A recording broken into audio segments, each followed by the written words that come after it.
nagbabagang balita, ilang mga bansa sa Timog Silangang Asya apektado ng matinding tag-init at tag-ulan.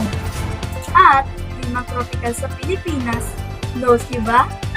Abangan niya sa panibagong kaalamang ibabahagi sa akin ni Kuya Jan.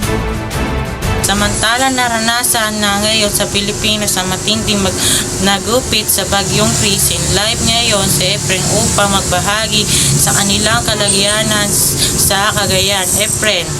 Jen, nandito nga ako ngayon sa Cagayan kung saan naglandfall ang bagyong Christine.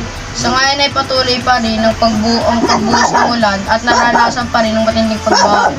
Sa ilang bahagi, dito at kahit na rin ang iba na magpunta sa evacuation center upang maiwasan ang panganib. Sakaling tumaas pa ang level ng baha, balik sa inyo. Maraming salamat, Efren, at naway maging ligtas kayo dyan. Dumako naman tayo kay Jacob upang alamin natin ang kanilang kalagayan sa Cambodia. Jacob. Gillard, kasalukuyan na nga nakakaranas ngayon ang bansang Cambodia ng matinding init na tinatalang umabot na sa 41 degrees ngayong araw. Apektado nga rito ang kanilang mga agrikultura kung saan ang alin sa kanilang lupain ay nakakaranas na ng tagtuyot dahilan upang masira ang ilan sa kanilang mga pananim. Balik sa inyo. Maraming salamat, Jacob. Dumako naman tayo sa makabuluhang pagbabahagi ng kaalaman ni Kuya Jan. Kuya Jan, knows mo ba? Magandang gabi sa ating lahat. Knows nyo ba na isa ang Pilipinas na nakaranas ng klimang tropical sa Timog Silangang Asya?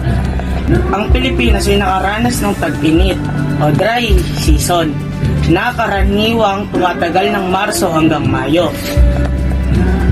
At tag-ulan o wet season na karaniwang tumatagal mula buwan ng Hunyo hanggang Oktubre. Sa akin nyo lang malalaman, tawagin ang aking pangalan. Kuya Jan, knows mo ba? At yan po ang mga balitang aming tinutukan ngayong araw. Mula sa tahanan ng katotohanan, ako si Lorian Ocarisa. At ako naman po, si Gillard Dolar, walang kinikilingan, walang pinoprotektan. Ito po ang aking balita.